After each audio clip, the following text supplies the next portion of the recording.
अस्सलामु अलैकुम वरहमतुल्लाहि वबरकातुहू। मुअज़्ज़ज़ सामाईन व हज़रीन, आज शाबानुल मुअज़्ज़म का ये पहला जुम्मतुल मुबारक है।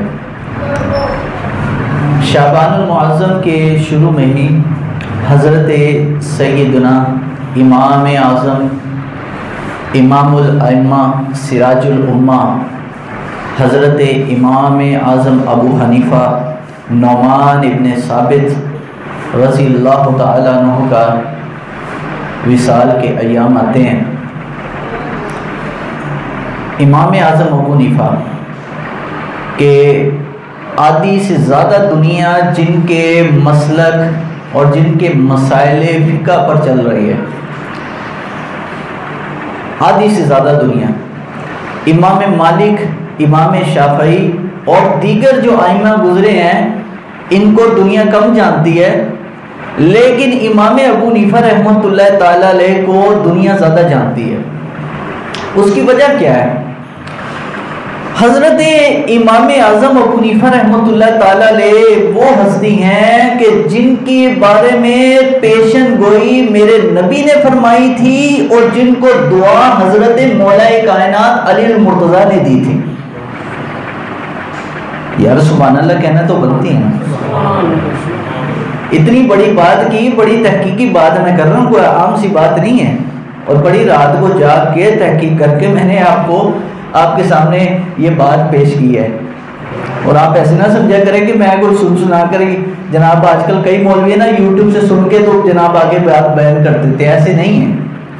अल्हम्दुलिल्लाह ये किताब इमाम साहब की हयात पर 3 जिल्दें हैं। ये एक जिल्द तो घर में अभी 2 में साथ लेके आए।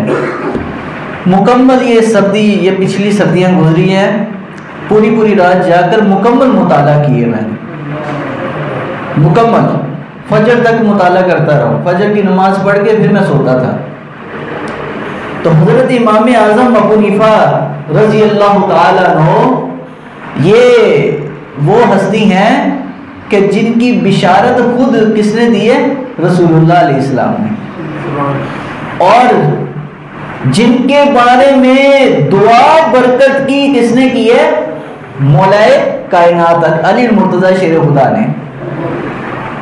तो हज़रत जनाब अली मुर्तज़ा शेर खुदा कररमल्लाहु वजहुल करीम और सरकार मदीना अलैहिस्सलाम की बिशारत जब हुई है तो दुनिया में हज़रत इमाम अबू हनीफ़ा का वजूद ज़हूर में आया है।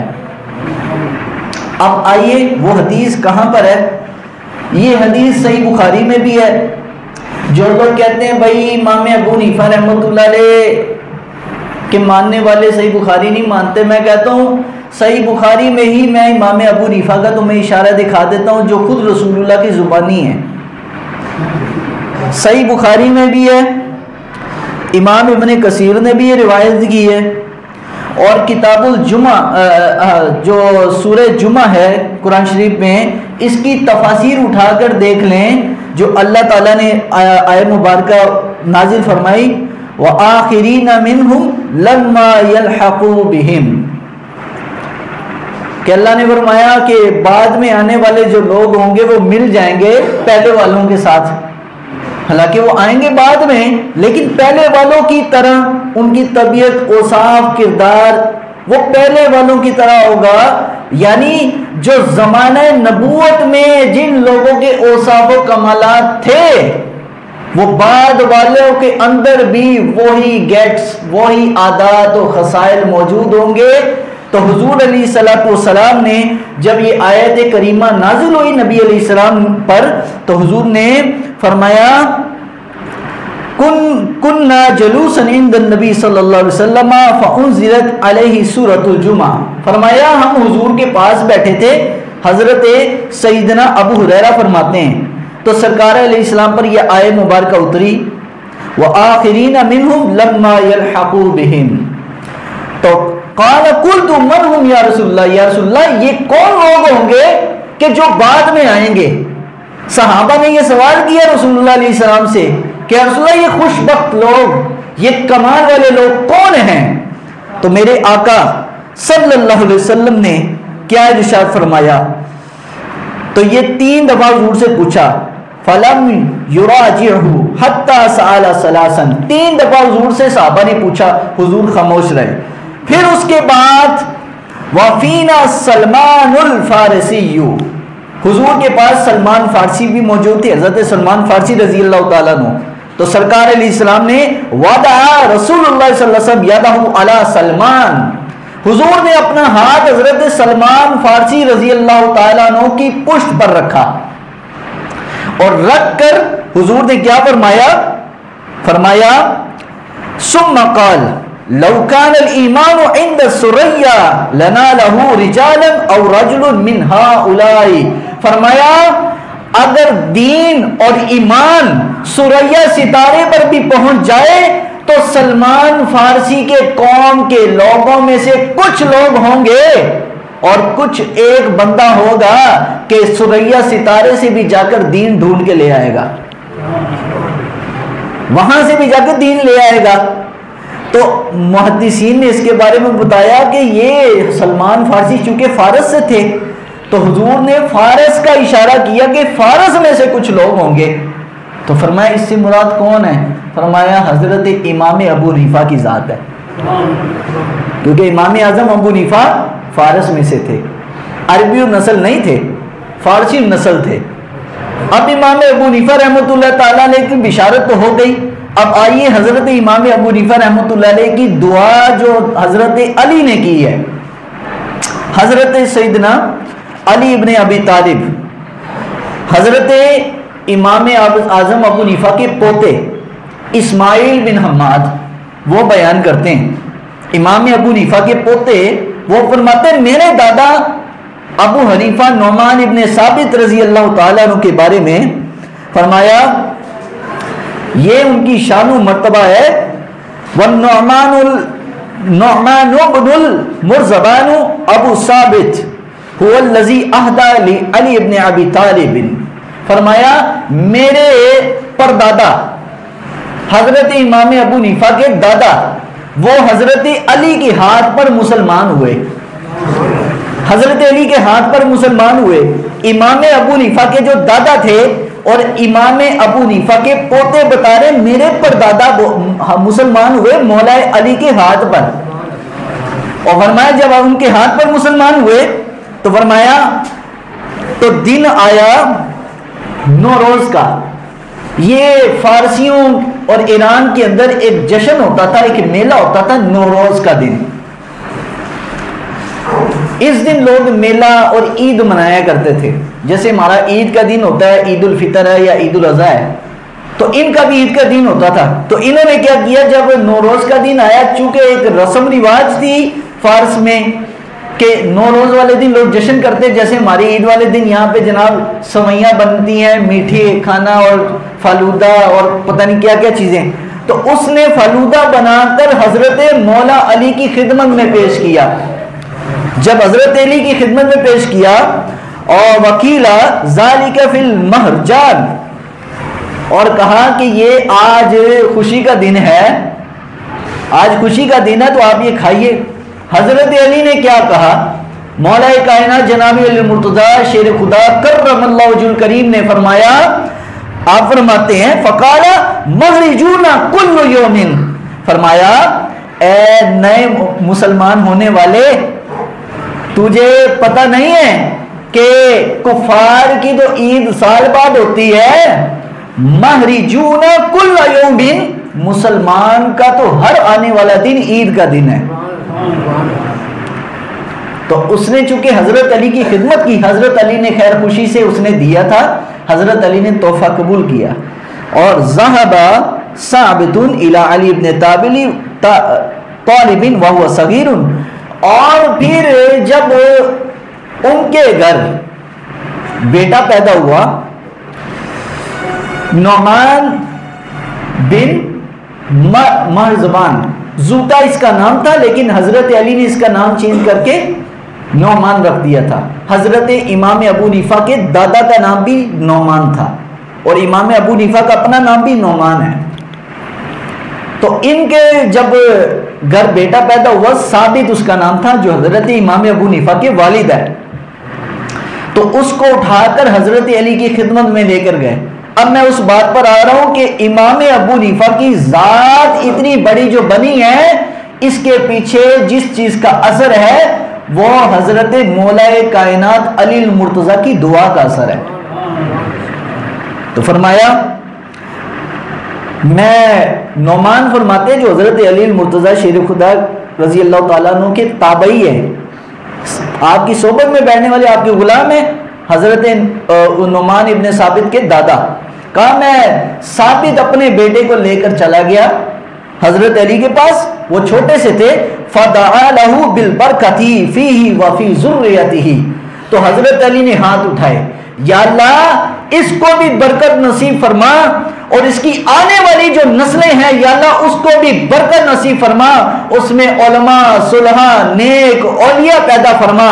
फरमाया हुआ यूं कि जब उन्होंने दुआ की, वनहनु नरजु मिनल्लाहि अन यकूना कद अस्तजाब अल्लाहु ज़ालिका लिअली इब्न अबी तालिब फीना, तो हजरत इमाम अबू हनीफा के पोते बयान करते हैं कि मेरे दादा को जो इतना मकाम मर्तबा मिला है उसमें मौलाए कायनात की इस दुआ का असर है, इस दुआ का असर है। तो इमाम अबू हनीफा, इमाम आजम अबू हनीफा रहमतुल्लाह अलैह की जो शख्सियत और जो जात है वो कोई आम शख्सियत नहीं है, और ये वाहिद इमाम है, 4 बड़े इमामों में ये वाहिद इमाम हैं जिन्होंने डायरेक्ट नबी पाक के सहाबा से हदीसें ली हैं। इमाम बुखारी है ना, लोग आज कहते हैं बुखारी बुखारी, हमें बुखारी दिखाओ। ओ बुखारी तो 250 साल बाद आ रही है, बुखारी शरीफ नबी पाक के 250 साल बाद आई है। और इमाम अबू हनीफा, ये इमाम साहब रहमतुल्लाह अलैह की ये हदीस की बुक है मुस्नद इमाम आजम, इसका कोई नाम नहीं लेता, वो ना इसको कुछ जानता है, शोहरत चूंकि बुखारी की हो गई है। ये किताब और ये हदीसें इमाम बुखारी रहमतुल्लाह ताला अलैह की पैदाइश से भी 150 साल पहले की हैं। अब बताएं मुझे, मिलावट हदीसों में अगर होनी हो ना तो वो 150 साल बाद होगी, ये नबी पाक के जमाने के ज्यादा करीब है, इसमें मिलावट और कमी बेशी होने का खदशा कम है। अब इसमें 16 सहाबा किराम हैं, 2 सहाबियात और 16 सहाबा, और बाद मुहक्किकीन ने 22 का जिक्र किया लेकिन 22 का मैंने पढ़ा नहीं है। 16 सहाबा और 2 सहाबियात से डायरेक्ट हजरत सैयदना इमाम अबू हनीफा रहमतुल्लाह अलैह ने डायरेक्ट हदीस शरीफ पढ़ी है।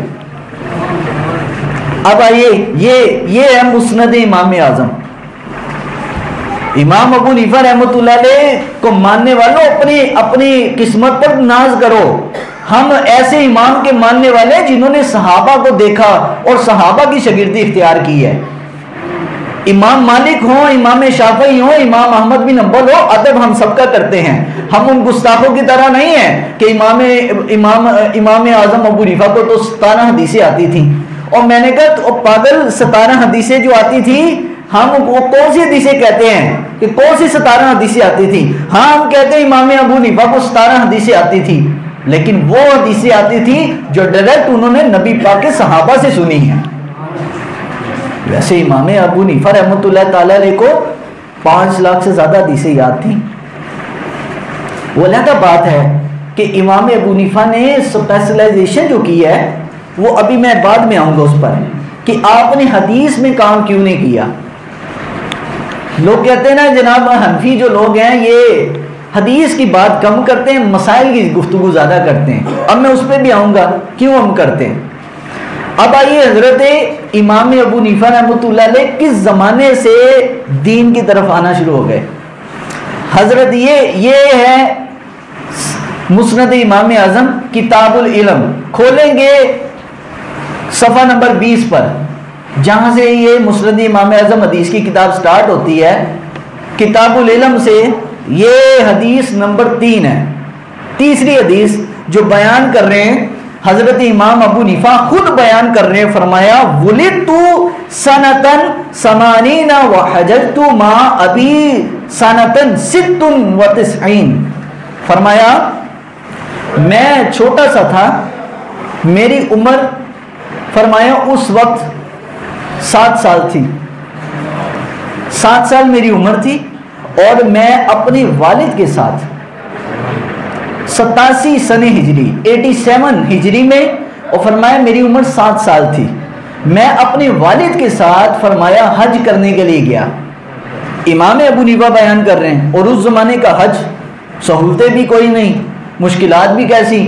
फरमाया मैं चला गया, वान अब्नु 16 सनता, फरमाया फलम्मा दखलतुल मस्जिदुल हराम, फरमाया जब मैं मस्जिद हराम में दाखिल हो गया ना, खाना काबा, वराइतु हलकतन, फरमाया मैंने एक हल्का लगा हुआ देखा, ऐसे लोग जमा हैं, और मैंने कहा ये किस चीज़ का हल्का है?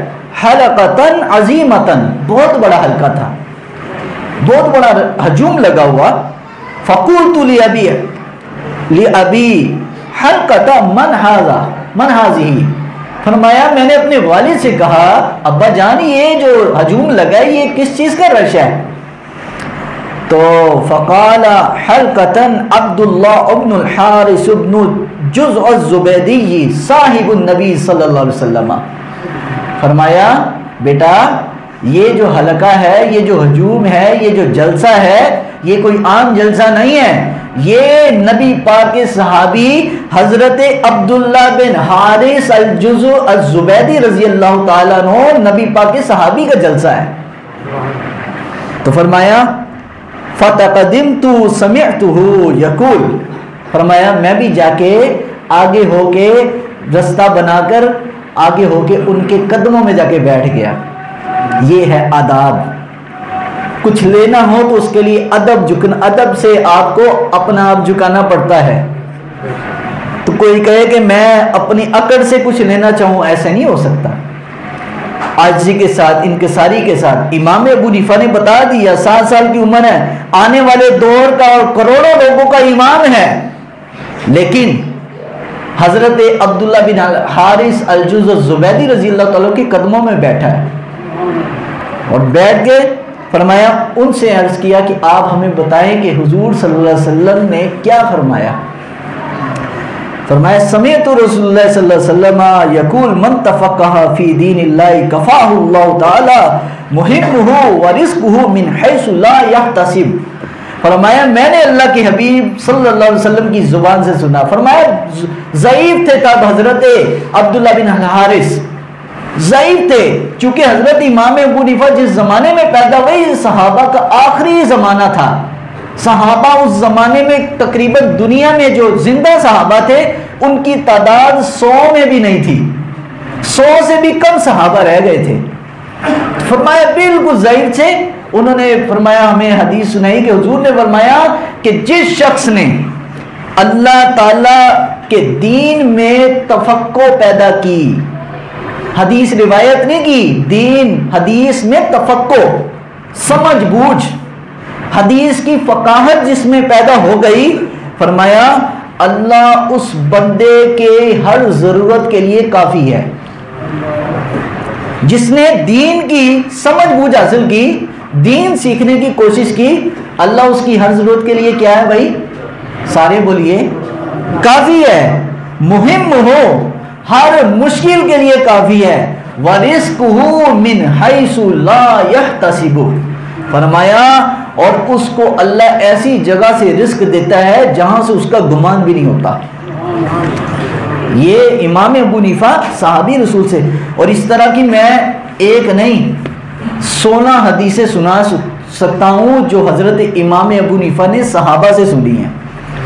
एक भी इमाम दिखा दो, एक भी इमाम कि जो हज़रत इमाम अबू हनीफा रहमतुल्लाह ताला अलैह के दर्जे का हो।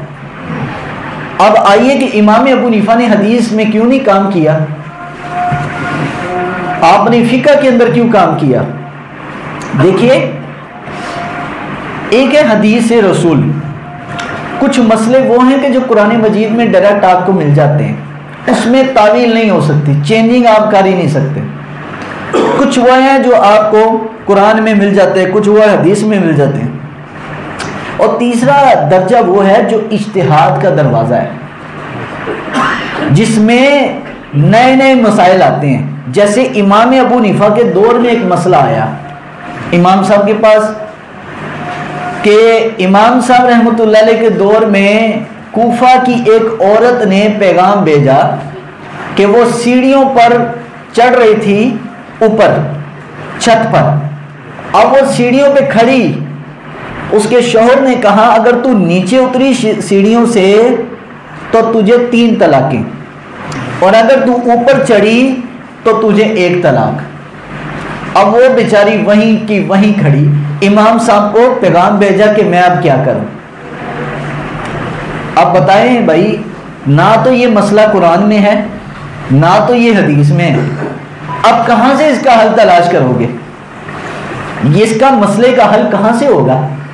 तो इमाम साहब रहमतुल्लाह ताला अलैह ने अपनी जहानत इस्तेमाल की, चूंकि इसमें जो इल्लत बयान की थी वो थी सीढ़ी, कि अगर तुमने सीढ़ी के जरिए अपने आप को ऊपर किया और नीचे किया, लेकिन हदीस में वाज़ेहतन ऐसे अल्फाज नहीं है, लेकिन इमाम अबू हनीफा रहमतुल्लाह अलैह क़ियास किया और अपने वो जो फ़िक़्ह के मसाइल के जो असूल हैं वो आपने मुरतब किए हुए थे। ऐसे नहीं है कि हवा में ही हर चीज़ का फैसला करते थे ना, आज तक इमाम साहब रहमतुल्लाह अलैह ने जो फ़िक़्ह का फैसला सुनाया है उसके असूल मुरतब हैं। ऐसे नहीं है हवा में कि हर बात का फैसला कर दिया। इमाम आज़म अबू हनीफा रहमतुल्लाह अलैह आपने कहा कि उस औरत से कहो कि 2 घर की ख़वातीन उसको पकड़ें वहीं से सीढ़ी से, और वहीं से उसको पकड़कर हवा से उतार के नीचे ले आए, उसकी तलाक वाक़या नहीं होगी। कहा ये कैसे होता है? कहा क्योंकि शौहर ने कहा कि सीढ़ी से नीचे उतरी तो तलाक 3, ऊपर गई तो 1 तलाक, चूंकि वो सीढ़ी से नीचे नहीं आई, वो हवा के जरिए से आई है। अब बताओ ना, ना तो ये मसला कुरान में ना हदीस में है, ये तुम जहां से भी आओगे तुम मसले में, हर मसले में तुम जरूर बेजरूर आइम्मा के मोहताज हो। अब इमाम साहब रहमतुल्लाह अलैह के एक उस्ताद गुजरे, इमाम आमिश, ये उनका एक मैंने वाक़या नकल किया इसमें। इमाम आमिश, ऐसी गुफ्तगू शुरू हुई है, इमाम आमिश सुना करें, कोशिश किया करें, उलमा की सोहबत में बैठा करें। जो लोग आजकल वही बंदा अपने दीन से, उसके ईमान को ख़तरा लाहिक है कुफार से, कादियानियों से, बदमज़हबों से, जो उलमा और सोलहा के पास नहीं बैठते। अक्सर वही फंस जाते हैं, कादियानियों के हाथों से, बदमज़हबों के हाथों से वही फंसता है, और जो उलमा के पास बैठता है ना, अल्लाह के फजल से अल्लाह ताला उसको बचा लेता है। अक्सर ऐसे लोग हैं, मैंने देखे हैं। तो हज़रत इमाम आज़म अबू हनीफा के एक उस्ताद गुजरे, इमाम आमश, ये थे हदीस के माहिर। आज लोग कहते हैं हर मसला हदीस से निकालो। मैंने कहा भाई, हर मसला हदीस से डायरेक्ट तुम नहीं निकाल सकते, तेरी इतनी फ़काहत और जहानत नहीं है कि तू हदीस से हर मसला निकाल सके। तेरे पास हदीस का असूल है, ये तेरे पास मसाइल निकालने के असूल हैं। इमाम आमश रहमतुल्लाह अलैह के सामने एक मसला आ गया, तो उसने कहा जी मेरे पास इसका हल मौजूद नहीं है। मैं फिर एक और मसला है, कहा जी इसका भी नहीं मुझे पता। फिर एक और मसला पूछा, कहा इसका भी नहीं पता। इमाम आज़म अबू हनीफा जो उनका शागिर्द है इमाम आमश का, कहा उस्ताद जी अगर इजाज़त हो तो मैं बता दूं। कहा बेटा मैं नहीं बता सकता, तू कहाँ से बताएगा। कहा उस्ताद जी आपने ही हमें ये हदीसें पढ़ाई हैं, और आपने ही पढ़ा कर मैं उन्हीं हदीसों में से जो आपने पढ़ाई हैं उन्हीं हदीसों में से आपको जवाब दूंगा। हज़रत इमाम आज़म अबू हनीफा रहमतुल्लाह अलैह ने फरमाया ये मसले का हल आपने फ़लाँ हदीस बयान की, उसके फ़लाँ इशारे से इसका जवाब ये है, फ़लाँ हदीस के इशारे से इसका जवाब ये है, फ़लाँ हदीस के इशारे से इस मसले का हल यूँ है। इमाम आमश हक्के बक्के आगे, और फिर उन्होंने अरबी में एक जुमला इरशाद फरमाया, वो सुनने वाला है। फरमाया या माशरल फुकहाई, ए फुकहा की जुमात, ए फुकहा की जुमात, मुहद्दिसीन नहीं कहा, मुहद्दिसीन वो होता है जिसने हदीस रटी होती है, हदीस रटने वाला नहीं, हदीस समझने वाले को कहते हैं फकी। फरमाए या माशरल फुकहाई अंतुमुल अतिबाई, फरमाया ए फुकहा की जमात तुम्हारी मिसाल तबीबों की तरह है, व नहनु सय्यादला, फरमाया और हम वो लोग हैं जो दवाइयां इकट्ठी करने वाले हैं, लेकिन तुम्हें पता है किस मरीज को कौन सी दवाई कितनी देनी है।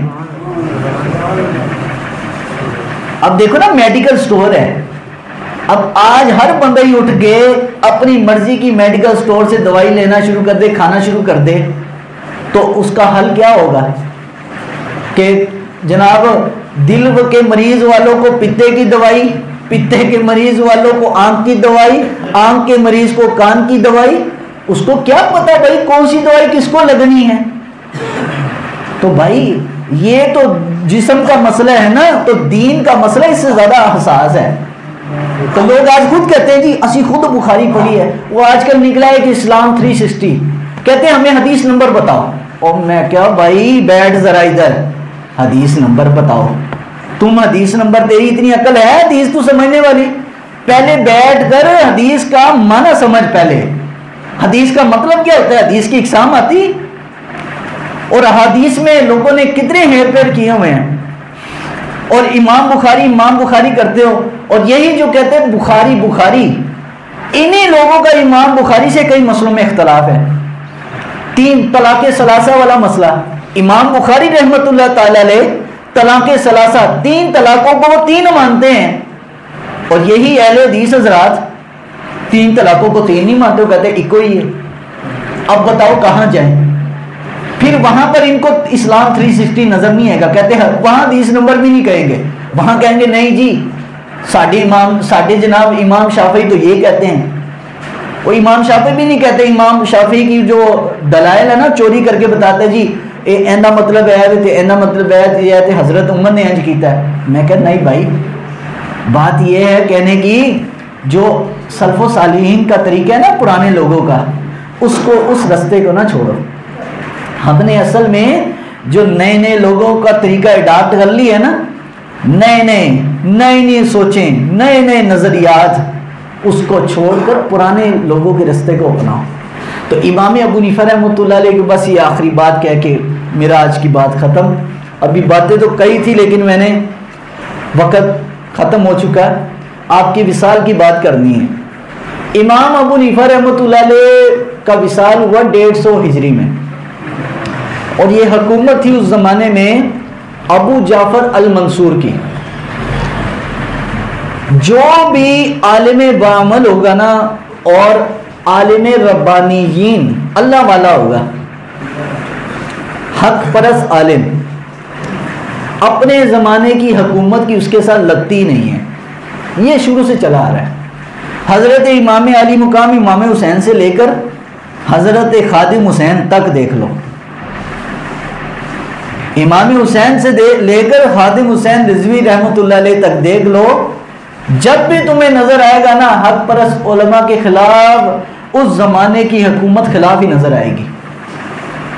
अबू जाफर अल मंसूर शुरू इमाम अबू हनीफा को बड़े तोहफे देते थे, तो इमाम अबू हनीफा रहमतुल्लाह अलैह ने वो तोहफा वापस कर दिया एक दफ़ा गुस्से में आके। पहले प्यार से दे रहे कि यार भाई मैं नहीं लेना चाहता, फिर एक दफ़ा गुस्से में कहा है कि ये जो तोहफा तू मुझे दे रहा है किस चक्कर में? कहा जी इसलिए कि तुम बहुत नेक आदमी हो। कहा ये जो तुम तोहफा दे रहे हो बैतुल माल के पैसे में से है, और बैतुल माल का जो पैसा है या तो उन लोगों का हिस्सा है जो गरीब गुरबा हैं, या वो लोगों का हिस्सा है जो बेचारे फतूहात पर और जंगों के लिए जाते हैं, जो फौजी हैं, जो शहीद होते हैं, उनके अहले खाना का हिस्सा है। कहा ना तो मैं किसी फौजी का बेटा हूं और ना ही किसी गरीब का बाल हूं, मैं तिजारत करके कमाने वाला हूं, मुझे तेरे पैसे की जरूरत नहीं, अपने पास रख। इमाम अबू हनीफा रहमतुल्लाह अलैह, आज भी आप देखो दरबारी मुल्ला, दरबारी मशाइख सब जमा है, हर हुकूमतों में होते हैं, लेकिन इमाम अबू हनीफा रहमतुल्लाह हक परस उलमा थे। अबू मंसूर ने पकड़ के जेल में डाल दिया। जब जेल में डाल दिया तो कहा कि आपको मेरा हर कहा मानना होगा, मेरे दरबार में जो मेरा फैसला है उसके मुताबिक आप फतवा दें।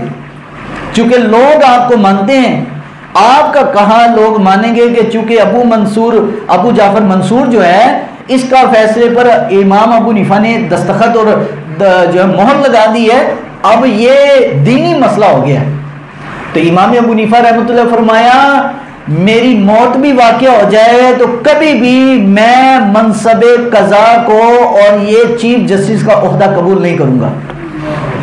लोग आजकल ढूंढते हैं कि हमें दरबार की नौकरी मिल जाए, लेकिन अबू हनीफा रहमतुल्लाह अलैह आपने मौत को तस्लीम कर लिया और उसने इतने कोड़े इमाम अबू हनीफा रहमतुल्लाह अलैह को मारे कि अगर जमीन पर पड़ते ना वो कोड़े, जिन लोगों ने वो देखे तो जमीन भी लरज उठती। इतने जोर से इमाम अबू हनीफा रहमतुल्लाह अलैह पे तशद्दुद किया। जब आप पर बेहोशी तारी आई, आपको पता चल गया कि अब मैं दुनिया से जाने वाला हूं, तो एक सिपाही ने बताया देखने वाले ने कि आप उसी वक्त सजदे में चले गए और हालत सजदे में आप दुनिया से रुखसत हो गए। और बगदाद में हजरत इमाम अबू हनीफा रहमतुल्लाह अलैह का 5 बारी जनाजा हुआ, 5 लाख लोगों ने शिरकत की और आखिरी दफा आपका जनाजा आपके बेटे हजरत हम्माद ने पढ़ाया। अब ये वो लोग थे ना, वो जमाने में मुअज़्ज़ज़ थे मुसलमान होकर, और आज हम खाक हुए तारिके कुरान होकर। अबू जाफर मंसूर ने देखा कि यार इतना इसको तशद्दुद करने के बावजूद भी ये इतनी शोहरत, उसने फिर वो जनाजे में भी आ गया कि जी माफ कर दें। तो उसके हजरत इमाम साहब के बेटे ने कहा नहीं, अब माफी नहीं होगी। तो वही हुआ कि अब्बासियों ने फिर उमवियों की जो हुकूमत थी वैसे तहस नहस कर दी, फिर अब्बासियों की हुकूमत वहां पर आ गई बगदाद में। तो अल्लाह ताला की बारगाह में दुआ है, अल्लाह ताला हम सबको अमल की तौफीक अता फरमाए और हज़रत इमाम